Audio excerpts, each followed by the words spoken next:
Hey everybody, welcome to the brand new FlyByGeeks podcast. This is episode 1, which we're going to be talking about drone delivery and talking about will drone delivery ever be possible? And who better to join me than the man who will be my regular co-host on this, hence the FlyByGeeks, because it's FlyByGuys and Geeksvana together.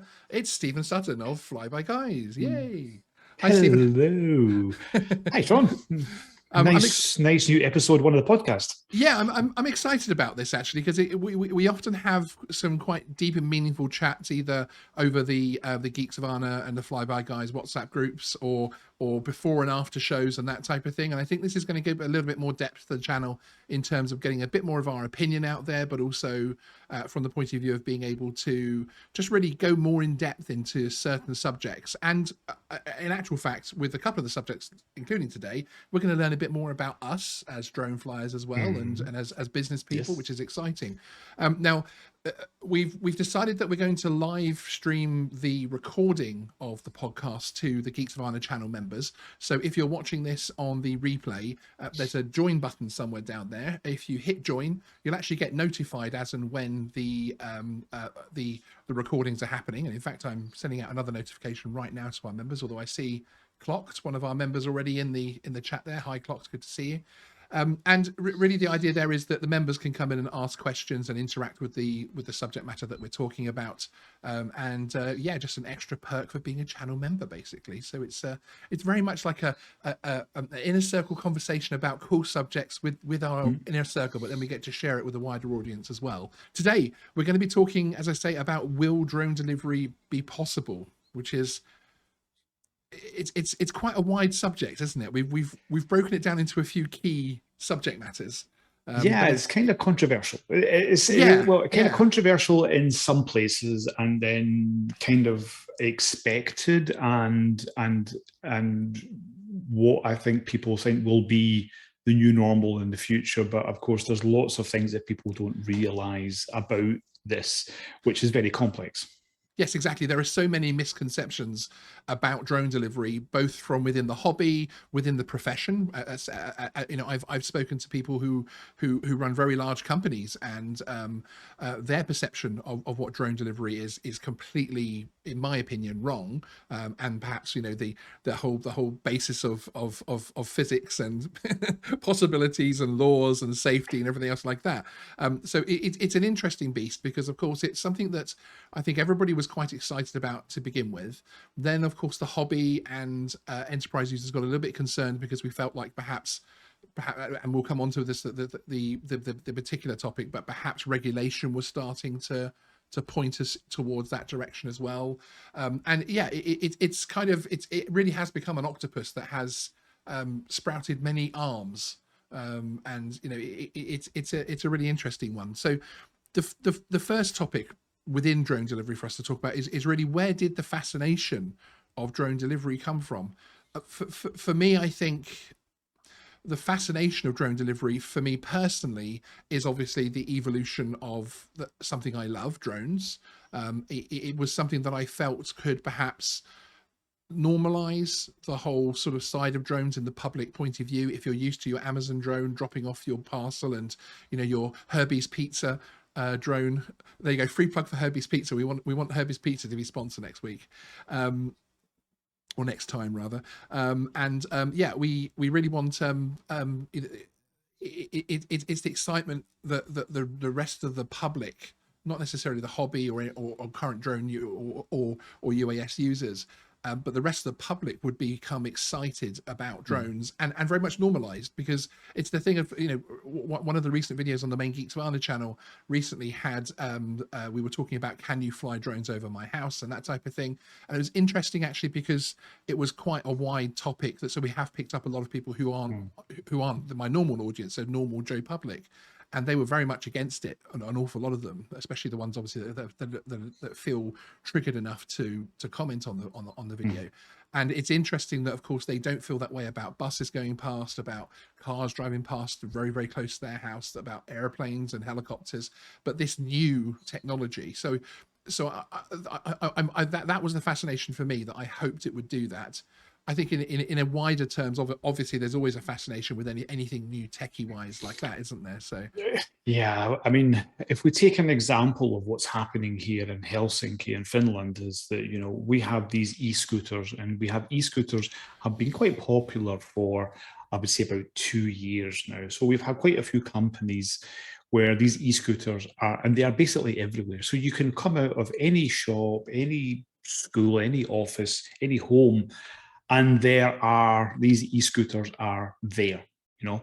But unfortunately, there have been quite a few accidents. People are falling off them and getting actually. There's been a few people being killed. And today, actually, in Helsinki, they have announced that they will be banning these things at night time of the weekend.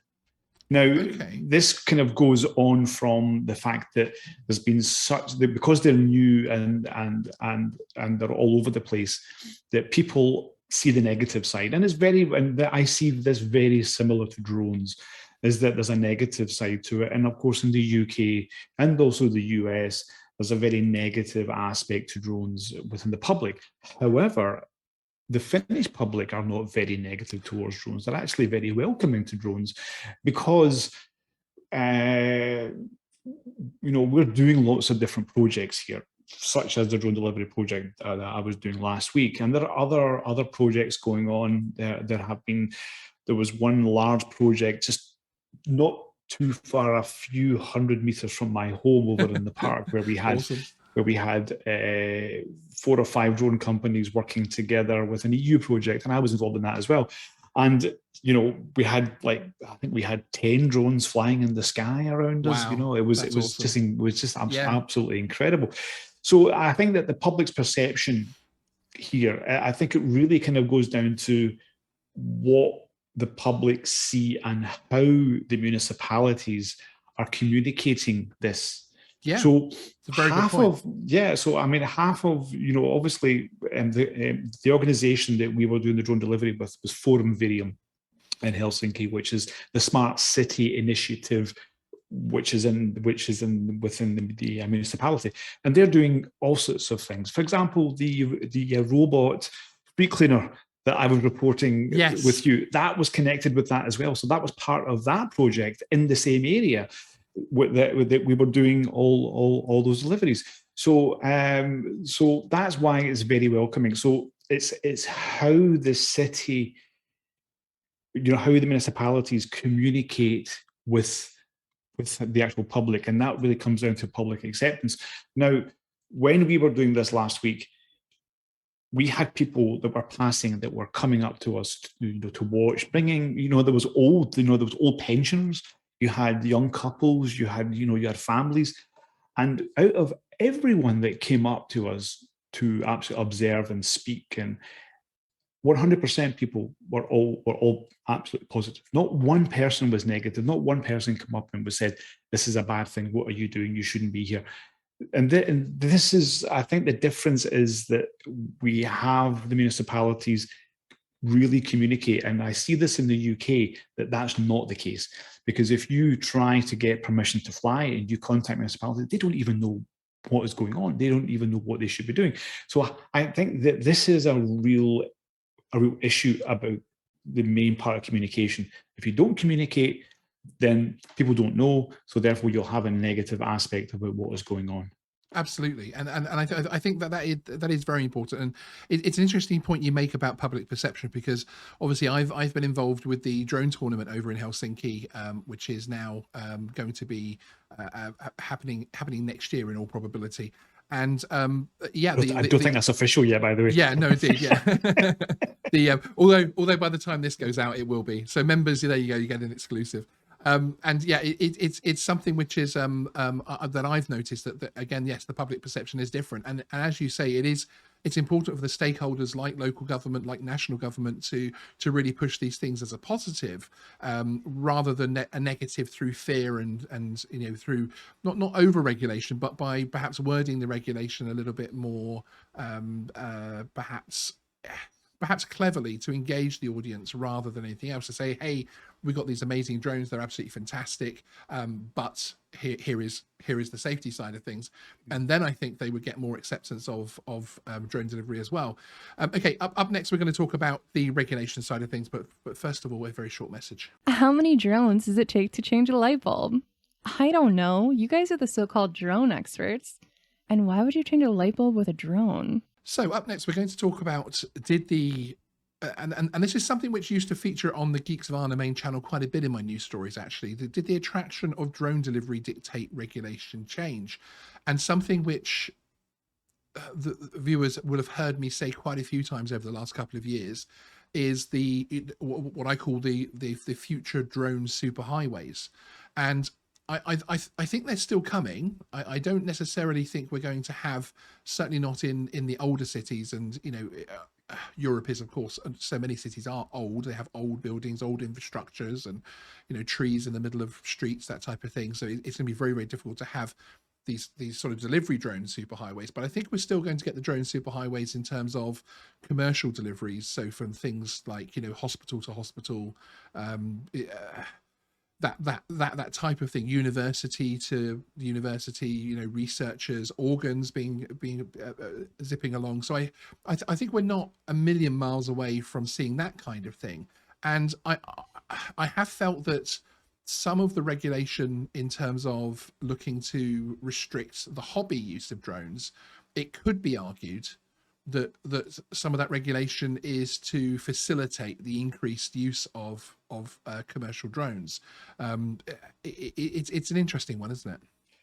Yeah, we are, we see resistance from the hobby side, obviously, because they are fearing that they will not be allowed to fly. Now, I don't see any evidence to show that the hobby side will be affected. What we have to understand is that drones are being sold over the counter very, very easily, and the popularity of drones is growing.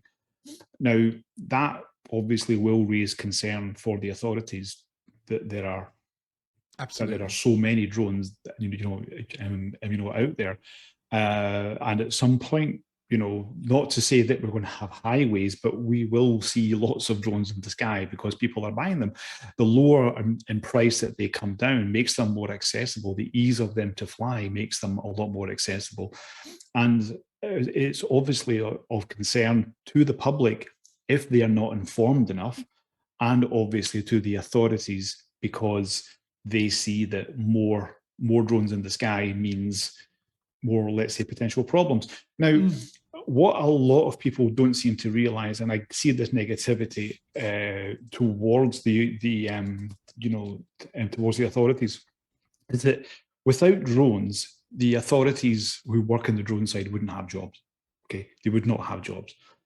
So we are essentially keeping these people in jobs as well, and people don't seem to realize that. It's not going to be about the Amazons and the UPSs that are keeping the regulators in their jobs. It's us. It will be us, and that's something which is very much overlooked. Here in Finland, I can be, I can lift the phone and talk with the regulators. They are very accessible, which is, of course, is a good thing. But they understand that they have to be.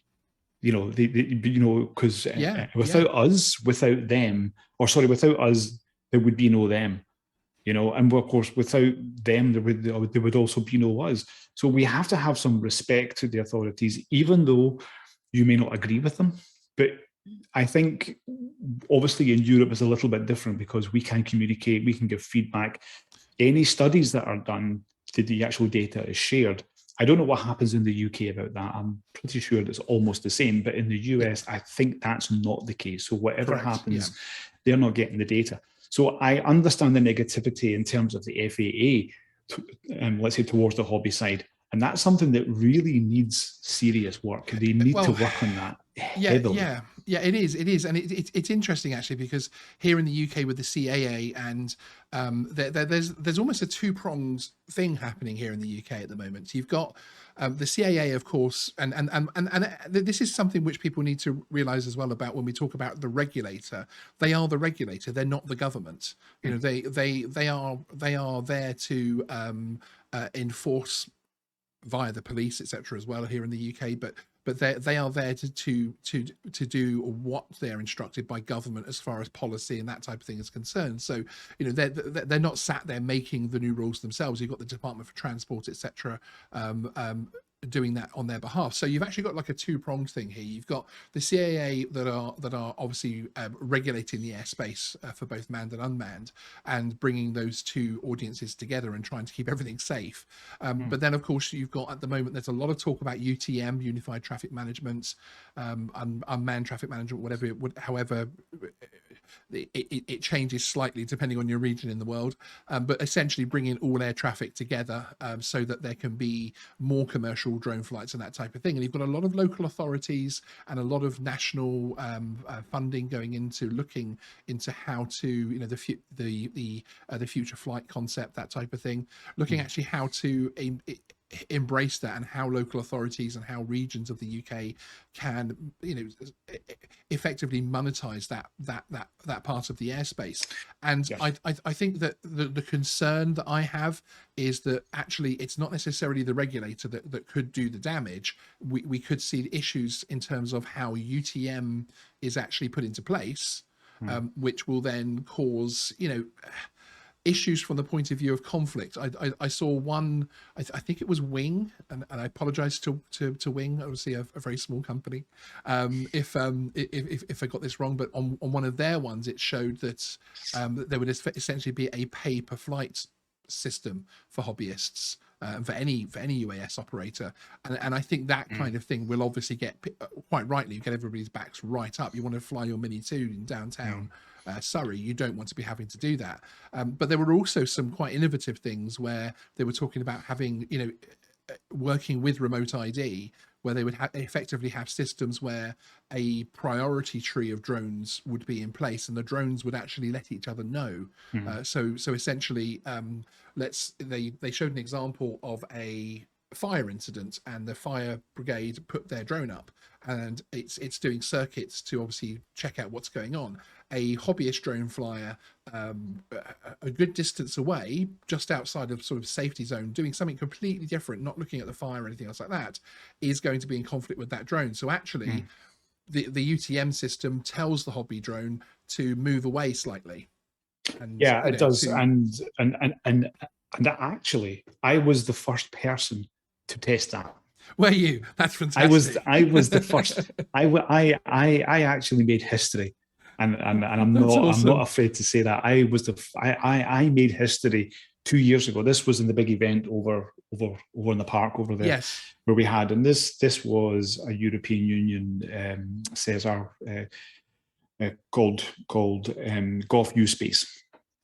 Gulf of Finland U Space, and that was the first one. The second one is happening at the moment. But anyway, when I was doing that, we had all the drones flying. So we had 7 companies, and I was one of those. I think I was flying a Patrice 210 and a Patrice 100. I was flying, and the police. So we had actually integrated with AirMap UTM. Okay, Frequentis were also there, and Altitude Angel were also there, but all those other companies that were working with them, they couldn't get the integration properly. But we managed to get the integration literally 2 hours before the flight, and we've been working on this for like 3 months, 4 months. But 2 hours before the flight, we managed to get the final bit of integration, so it was fantastic. So our drones were in the sky, just literally over there, and the police put up their drones, and they set up a no-fly zone in the area, and that's where our drones were. And then when they implemented that no-fly zone, our drones came home. Very cool. And we had no Yeah. control over it. Yeah, no, Absolutely, indeed. And it was very similar with the wing presentation, where the fire drone would or the emergency services drone would be doing its little circuit, and the hobbyist drone would move out of the way momentarily. The user would get a little message to say that there's a UTM conflict, please hold. I mean, that interests me from the point of view of whether or not that hobbyist drone that's doing that has detection software. You don't know, well, they would have to be signed in to that UTM, so they would have all that information. Yes, but I'm talking about obstacle avoidance. So this again wouldn't necessarily deal with the sub 250 level, which is perhaps why we're starting to see even more separation from that point of view. But obviously there have to be things thought about as far as avoiding obstacles, etc. But I thought it was clever. And there was a third drone in the picture, which was a news drone, which was trying to get footage of the fire. And again, that moved out of the way but then came back in. So that to me showed that you can share the airspace if we get it right. I'm not just for the record, I'm not backing that particular concept or anything else at all. I'm just saying I quite liked the idea of that type of thing because it's sharing the airspace. They are testing this. This is still, we're still a long way off from this at the moment. And by the way, just out of curiosity, do you know how many UTM providers are actually on the market at the moment? Oh, crikey. I mean, you have got to be talking about, UTM providers that admit they're UTM providers, or UTM companies that are hiding as other companies right now. Okay. It depends. I was told something the other day. I was told that there was the Australian government had put out a tender. I think it was last week or something, or something. Yes.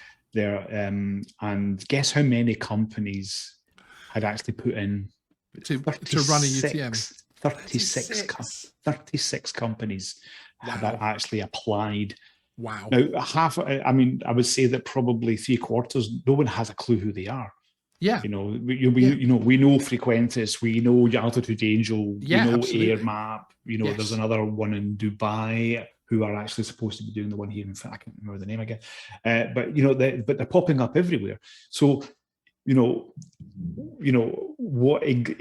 makes things a little bit, I think it makes things more complicated. Of course, the Altitude Angel one is good, is different. I think AirMap, I don't know. I'm going to leave my own speculation to see what happens there. I think indeed. It'll be interesting to see who comes out on top. Certainly here in the UK, Altitude Angel is always a bit of a has a bit of a soft spot in my heart, only because of the fact that they do run the Drone Assist app, and that's such a useful tool for the UK hobby flyer.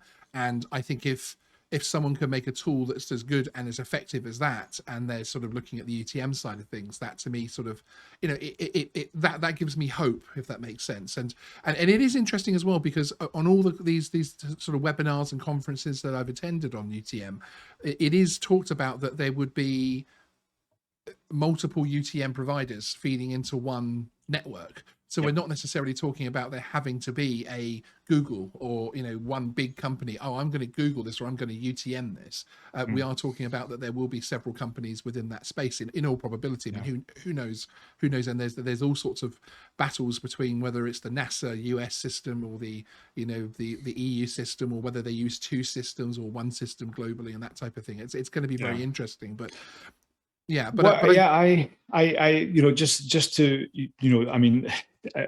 just to put out a message there to the community that not everyone who is involved in the UTMs and also in terms of testing is against the hobbyists. That is not the case. All this negativity that comes. You might hear someone like Wing. So few of these companies are. When you actually, it's the same as all these companies that I meet. I met Andrew, Crowder Space Drones. This is someone who has a counter drone public safety business, loves drones, is a fantastic drone flyer himself. He's obviously a regular co-host when it's not festival season on Geeksvana. And just even answer messages these days. Yeah. Simon Ritterband at Moonrock is a huge, he really knows his drones. He sits on all sorts of committees. He's passionate about the industry, and that's the thing that people, and again, Altitude Angel has many people that I've spoken to there that have a real passion. I mean, Richard himself, obviously, his record speaks for himself. So I agree with that big business doesn't necessarily mean anti-hobby drone, and of course a lot of them started off with their sort of engineering side of things, started off in the hobby as well, so it's very interesting. But I mean, as in terms of, did the attraction of drone delivery dictate regulation change? I think it has and hasn't, but I don't think it's necessarily drone delivery that was to blame. I think it is just the overall drone, it's the potential commercial drone. Yes, yeah, it is the potential. I mean, what we were doing, we actually flew under Sail 2 for this project last week. So Sail 2 was manageable, and that was really on the premises that we have a parachute on the drone. Yes. But I know of possible projects that are coming up that would actually require Sail 3, and in a sense I think that there's many other drone delivery manufacturers out there who need to have Sail 3, and maybe even Sail 4. Now that is really that is going to be tough. That is going to be it's going to be really tough, because we managed it under Sail 2, and that was okay, and we got the permissions, everything was fine. But Sail 3 will be difficult to I think to implement. And I was talking with someone this week from a European drone delivery, drone in a box provider in the. I want to sing when I hear drone in a box, but go on. And he was just saying that they will require Sail 3. And it's going to be really, really, really tough. They somehow don't think it's going to be manageable. Actually, they think it's going to be almost impossible. And there are going to be roadblocks, the same as the self-driving car. The automation always brings roadblocks. And I think people need to bear in mind as well, in my opinion, that we're still very much in the innovation stage of commercial drone use and drone delivery. And actually, the regular delivery drone that's going to take the organ from hospital to hospital, that type of thing, we don't know what that looks like yet. I mean, if you look at the fantastic photokite Sigma drone, which we had on with the to demonstrate their partnership with Axon during our one of our recent live streams, that the six prop absolutely fantastic lightweight drone, tethered, and again it does exactly what it says on the tin. It isn't necessarily, if you said, okay, I want a drone that's going to help law enforcement or public safety, that's going to launch from a vehicle, then you might think of something like the old Land Rover version they did with where the roof opened and an actual drone came out, just as useful, especially much more useful for search and rescue and that type of thing, of course, which that one was designed for. But actually there would have been many iterations and many roadblocks and many different design points of view, from the point of view of reaching what the photokite Sigma looks like, and then of course bringing in the Axon cloud-based stuff and tech, etc. there as well. So it's I think we're very much in that stage of innovation right now. We are very far off. Yes, we are still far off. And in actual fact, that brings us nicely to our next subject, which I will play out another very quick message before we do that, which is going to be, can the mythical pizza delivery ever happen? And here you'll see a wry smile, or actually a snigger come from Stephen, but we'll be back after this message. This is made possible by our awesome show sponsors, Drone Masterclass and Moonrock Insurance. Check out their links in the description. And thank you again for everybody for joining us. For the channel members, I can see you all there.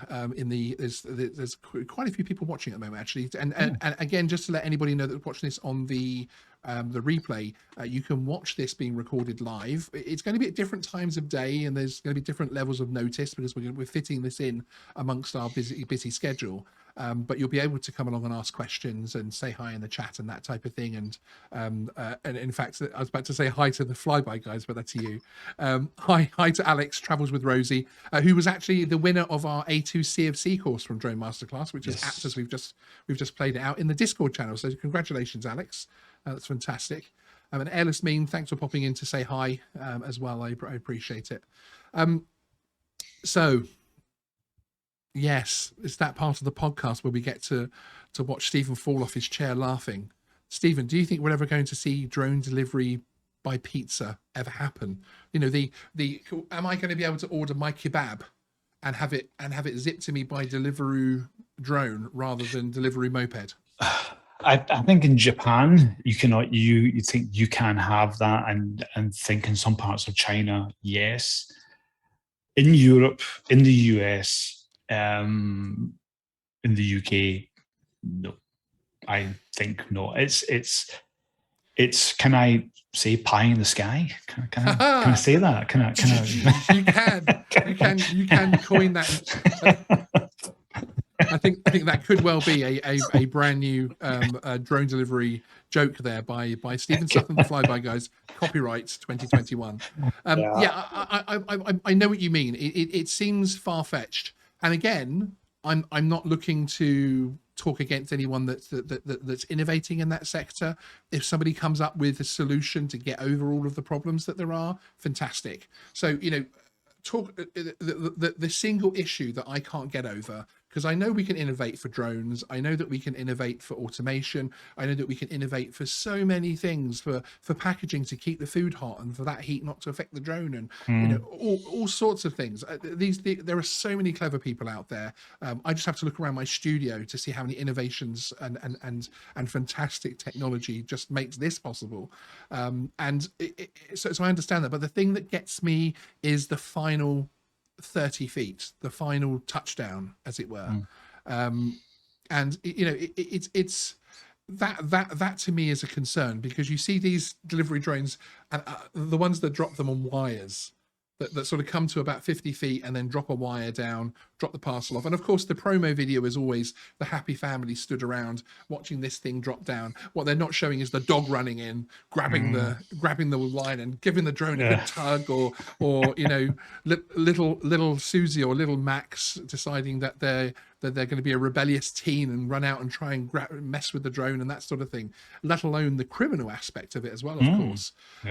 So it's that to me is one of the major issues that I have with it, that you can't actually get that final delivery. I mean, as Alex from Travels with Rosie is saying in there, given they can use hospital helipads and secure landing locations, and you know, he's saying, I popped in the Discord delivery of drugs legally by drone. Do you think we'll see organ blood? And in fact, that has actually already been tested over in Texas. We are actually talking to the blood, what is it? It's I actually just received an email just before we came on, before we actually came on here, and it was literally regarding the blood transfusion. They call it here very Pablo, Very's blood, and Pablo's blood service. And that's something that we are going to be looking at. And I think that Alex says that very, very well, is that the helipads will, I actually predict them that they will be used, because 100%. There is already a delivery network for so much commercial to commercial stuff. Because even if you're talking about, there are so many small airfields across the world, tiny airfields that are struggling for business, and suddenly they become delivery hubs. And either then the last mile by van, or the customer can come up and empty their Amazon locker type situation as well. There's so many ways, and I think it could actually bring a lot of innovation into it. But that is happening. They are talking that way. Absolutely, and we'll come on to that. But actually, the reason I pulled Alex's comment up, which was very good, thank you, Alex, and hi Matt Preston as well, good to see you, is actually because that works, and I see that happening. The problem I have, as I say, is the dropping of a parcel on a wire from 50 feet on a parcel which costs, you know, it's a £10 meal or something, or a 12, 15 pound, curry or something like that. Kebabs, curries. God, you can tell my appetite's up this afternoon, can't you? It's only lunchtime when this was recorded, by the way, and I have already had something to eat, so crazy. But pop socks, as Ken Heron likes to say. Yes. And that's my issue. And I've seen things like I saw a product for older houses in the UK, sort of Victorian buildings, where you can actually have a delivery box fitted to the roof and it will drop into it. But again, that's only going to deliver to that building or the top floor apartment, that type of thing. Have you ever seen a final 30 feet, final 50 feet system that has convinced you? No, I have not. I you know, and there's a lot out there. Yeah, there is a lot, and I've spoken with many companies who have been eager to show me their solutions, and oh baby, and yes, and I'm still not convinced with everything that's out there, because I mean, for someone like myself who lives in the city, I live in the capital here, and we have obstacles. We have cables that run back and forth because of lights, because of the trams. We have trees. You have power cables. You have so much that, and of course that can also change. When if you have construction going on, and that's right. So everything has to be updated. It harks back to what you were saying before, from the point of view that when you have something like, I'm about to butcher the pronunciation of a Chinese region, but the Shenzhen region of China, which is actually going to be their smart city, but they are developing the city from the ground up to be smart. So and that I can see, I could see from the point of view of, if you have a new development that's put up, yes, they could build the drone integration system in, but to make it financially viable for regular instant delivery to individual properties, it has to be of a citywide. So yes, you can do it when you've got the Chinese government's money backing you and that type of thing, and they say, okay, we want this to happen, and some of our major companies are obviously highly invested in it working. So yeah, we'll make a city to show that it can work. That, yes, you can see that happening, but it is just that little. It's that little niggling thing of me that I can't see, and I'm no great innovator myself, but you can see the future. We can all see the future. We can all think. We can all I lie in my bed at night and I think about what can I be doing next. What can my drone be doing? But just like what you were saying there about that smart city in China. I've not visited that place. I have visited another smart city in China. I was taken to one when I was at a UAV convention with the World UAV Federation, and they took us out to the smart city that they had. It was a smart city project, and again, this had been built from the ground up with the intention of it being a smart city. Everything, and even the hotel there's nobody in the hotel. It's all facial recognition. You can get food, you can get everything. It's all delivered by robot. To get into the supermarket, you have to have a WeChat account, and you have to show you have to show a barcode. You have to show a QR code to get into the supermarket. There's nobody in the supermarket apart from customers. And I've been in one of those supermarkets as well, actually. They're so cool. It's freaky, but they're so cool.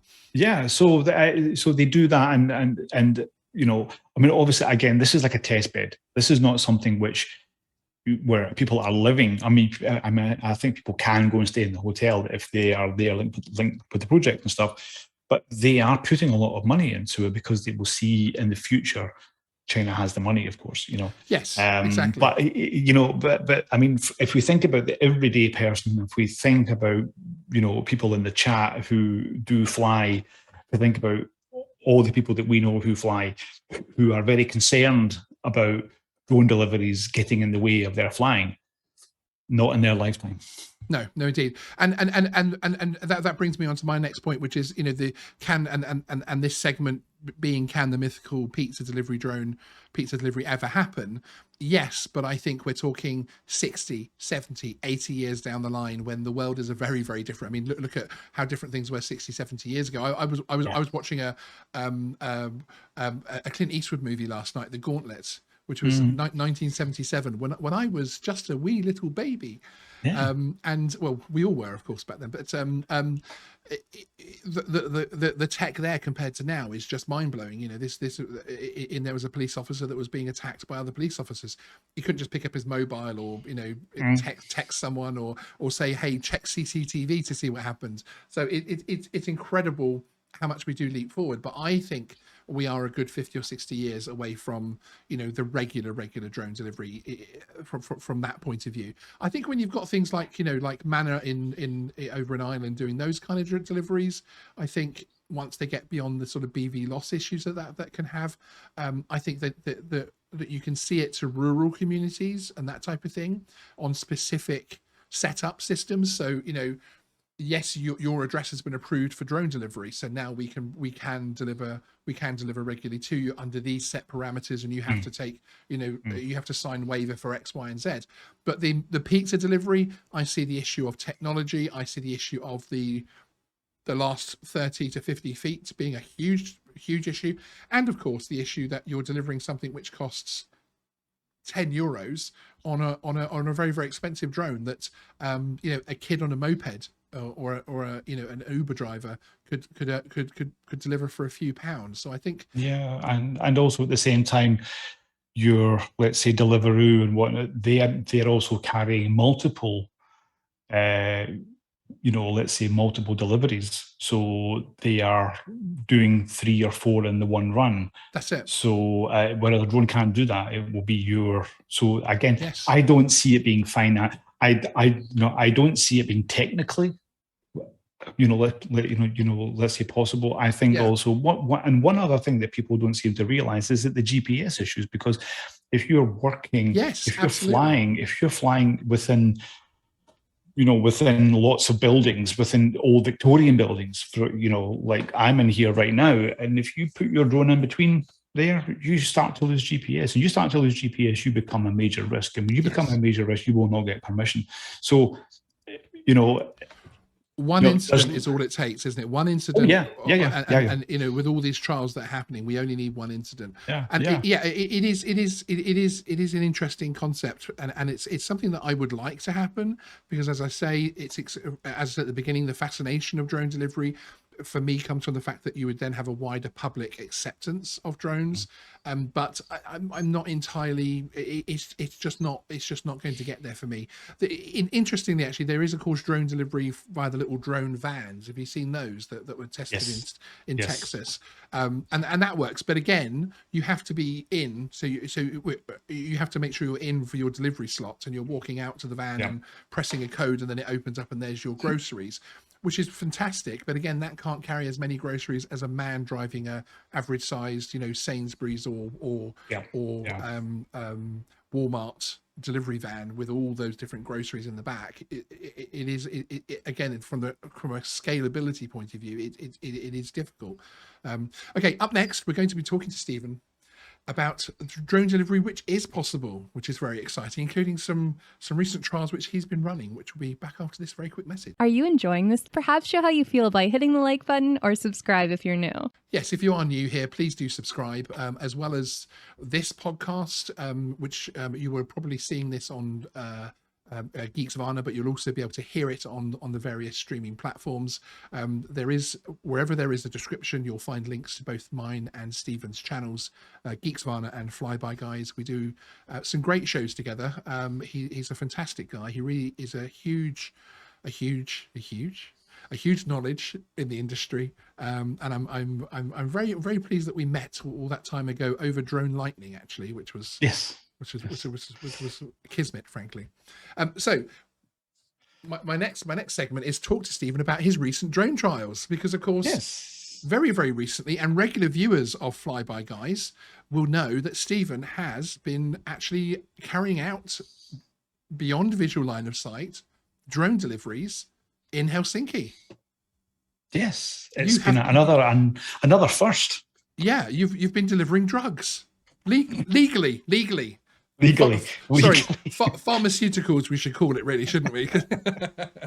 Yes, pharmaceutical products from a pharmacy, which has been given the approval not only by the regulator, but also by the pharmacy as well, which amazing. Yeah, and it's been a first. So again, really, really happy, really, really proud to be able to say that we are, the first to do that. But I think that it just gives some, some leverage to being able to justify this kind of service. It's not about the pizzas or the pop socks. No, that's right. It really is about helping the public. Yes. Especially when you have, this, let's say, this current climate that we're in at the moment. So, I mean, obviously where you are, you live in an area where you can get to places and whereas where I am here, we have lots of islands off the coast where people live, and there's boats that go back and forth, and those are public transport boats as well in a sense. But it still takes time for someone to get from an island to the mainland. Yes, and actually, and I will just explain to anyone who is new and who is listening for the first time. I am based here in the UK, just outside of London. Stephen, despite his home country, home nation accent, is actually based in Helsinki in Finland. So when he's talking about the islands, he's not talking about the Outer Hebrides. It's okay. It's not talking about Harris or Skye or something. I'm literally talking. Of course, places like that would actually benefit as well. Indeed. And there are services like Drone Prep that are working on those kind of ones as well. So which is very exciting. But yeah, please continue. So we had, there was a tender went out for let's say drone services and how we could use drone services to help the public.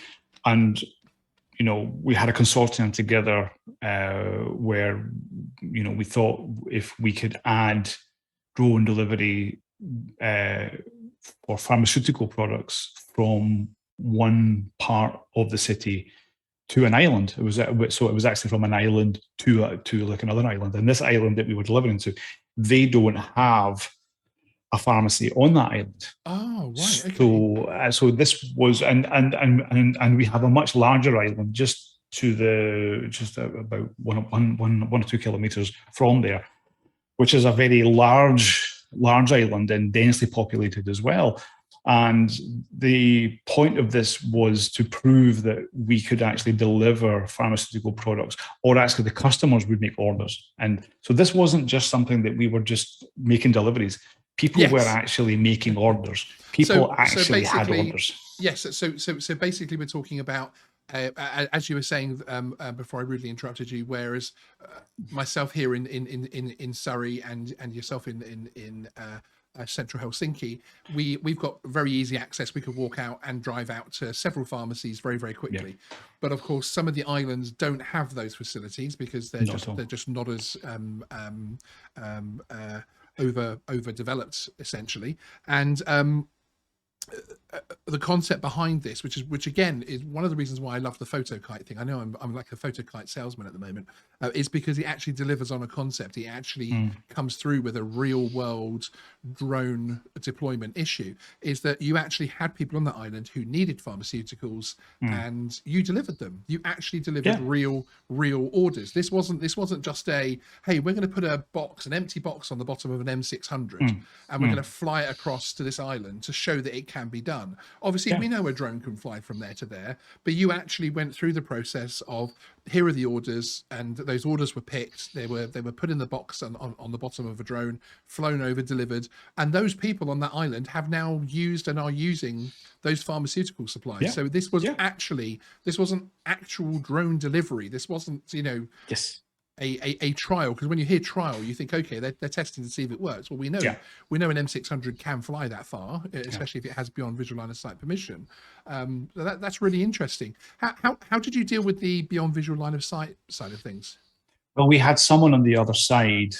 We didn't use any Pixhawk or anything like that, so we literally just used the radio, which we still could use, which of course was good, but we didn't want to land because that was going to interfere with the actual permissions. So we brought the drone over a certain area And then, we were just communicating on Discord, where, someone would just say, because I could see the height. So I would take the drone down to 4 or 3 meters, and I would just actually release, the actual package. I would just, so we had a servo underneath the M600, Awesome. and would just actually release it. I do have a box here, actually. I actually have a drone delivery box. If you would like to see it, yes. it would just give me 2 seconds to just go and get it. Well, that was fun. Yeah, I've been documenting it also, which wasn't easy to do when you're flying all the time. So, but I documented as much as I could because I wanted to show the public what it's really like to do this kind of work, what it's really like to do drone operations. Yes. A kind of let's say day in the life, but especially when it comes to drone delivery, because no one really knows what it is that we actually do, or anyone in the industry actually does. So so the whole point was to just really inform people and to just show them that the sort of non-glamorous side of this kind of work, as well. Yeah. Because it's long. You do long days, and you reach, you have different challenges, which you see in the videos as well. And I didn't edit anything out of there. We had problems with the parachute. Yes, which was absolutely. The third one.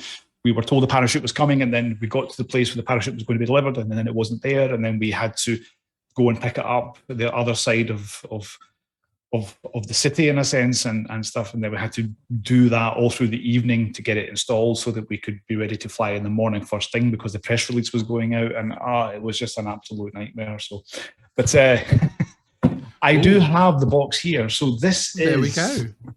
This is the actual box that we were using. So this has the name of the company, Lautiksi Apteekki, and that's Lautiksi is the place, and then Apteekki is actually chemist or a pharmacy. And then we just had a simple loop. So this is actually sealed, because actually one of the guys who I from Forum Virium in Helsinki, it's his box, and there is something in here for him. So that's awesome. Keep it sealed.